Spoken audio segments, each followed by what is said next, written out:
ఖరీఫ్ సీజన్లో రైతు భరోసా పంపిణీకి తెలంగాణ సర్కార్ సిద్ధమైంది. ఇవాళ రైతు భరోసా నిధులను రైతు ఖాతాల్లో జమ చేయబోతున్నారు. అయితే ఈ వేదిక మాత్రం ఖమ్మం మదిరి నుంచి హైదరాబాద్ శిల్పకళా వేదికకు మారింది. మొదట మదిరిలో కార్యక్రమాన్ని ప్రారంభించాలని భావించినప్పటికీ వర్షాల కారణంగా సభా నిర్వహణకు ప్రతికూల వాతావరణం ఏర్పడింది. ఇవాళ సాయంత్రం 4 గంటలకు హైదరాబాద్ శిల్పకళా వేదికలో ఈ కార్యక్రమాన్ని నిర్వహిస్తుంది రేవంత్ రెడ్డి సర్కార్. తెలంగాణలో రైతులకు పెట్టుబడి సాయం అందించేందుకు రాష్ట్ర ప్రభుత్వం రైతు భరోసా పేరుతో ఎకరానికి 12,000 రూపాయల సహాయాన్ని అందిస్తుంది. ఇందులో భాగంగా ఈ ఖరీఫ్ సీజన్ వానాకాలం పంట కోసం 9,000 కోట్ల రూపాయలను ఇప్పటికే సమీకరించింది ప్రభుత్వం. ఈ ఏడాదిలో మొదటి విడతలో 6,000 రూపాయలు సాయం చేయగా ఇప్పుడు రెండో విడతగా వానాకాలం సాయం కింద 6,000 రూపాయలు సాయం అందించబోతుంది. వరుసగా 9 రోజుల పాటు రైతుల ఖాతాల్లో రైతు భరోసా నిధులను జమ చేయబోతుంది సర్కార్. సుమారు 70 లక్షల మందికి పైగా రైతులు ఈ పథకం కింద లబ్ధి పొందబోతున్నారు.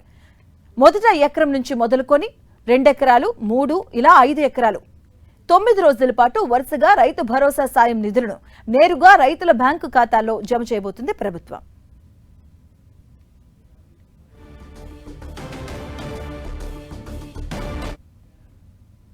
ఇదే అంశానికి సంబంధించిన పూర్తి అప్డేట్స్ మా కరెస్పాండెంట్ తిరుపతిచారి అందిస్తారు. తిరుపతిచారి.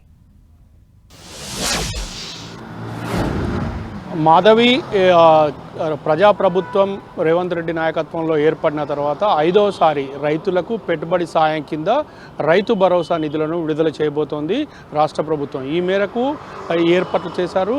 అయితే మొదట మదిరలో ఈ కార్యక్రమాన్ని నిర్వహించి అక్కడనే రైతు భరోసా నిధులను విడుదల చేయాలని రాష్ట్ర ప్రభుత్వం భావించినప్పటికీ వర్షాభావ పరిస్థితుల నేపథ్యంలో ఈ కార్యక్రమాన్ని హైదరాబాద్ శిల్పకళా వేదికకు మార్చారు.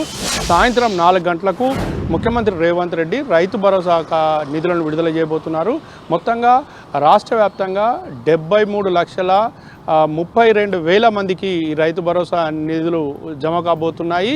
ఇందులో భాగంగా 2,482.02 కోట్ల రూపాయలను ఇటు ప్రభుత్వం విడుదల చేయబోతోంది. మొత్తానికి 41,37,000 మంది రైతుల ఖాతాల్లో మొదటి దఫా రైతు భరోసా నిధులు జమ కాబోతున్నాయి. అయితే గత నుంచి కొద్ది రోజుల నుంచి రాష్ట్ర ప్రభుత్వం చెప్తోంది మొత్తం 9,000 కోట్ల రూపాయల రైతు భరోసా నిధులను విడుదల చేయబోతున్నాం. రైతులందరి ఖాతాల్లో రైతు భరోసా నిధులను విడుదల చేస్తున్నాం. ఈ ఖరీఫ్ సీజన్కు సంబంధించి రైతులు ఇక పంట సాగుకు ఇది అనువైన సమయం కాబట్టి ఖచ్చితంగా రైతు భరోసా నిధులను ఎన్ని ఇబ్బందులున్నా విడుదల చేస్తామని ముఖ్యమంత్రి రేవంత్ రెడ్డి చెప్పారు. దీనికి అనుగుణంగానే రైతు భరోసా నిధులను విడుదల చేయబోతున్నామని రాష్ట్ర ప్రభుత్వం ప్రకటించింది. ఈరోజు సాయంత్రం 4 గంటలకు హైదరాబాద్ శిల్పకళా వేదికగా ఈ రైతు భరోసా నిధులను విడుదల చేయబోతోంది. రైట్, థాంక్యూ చారి.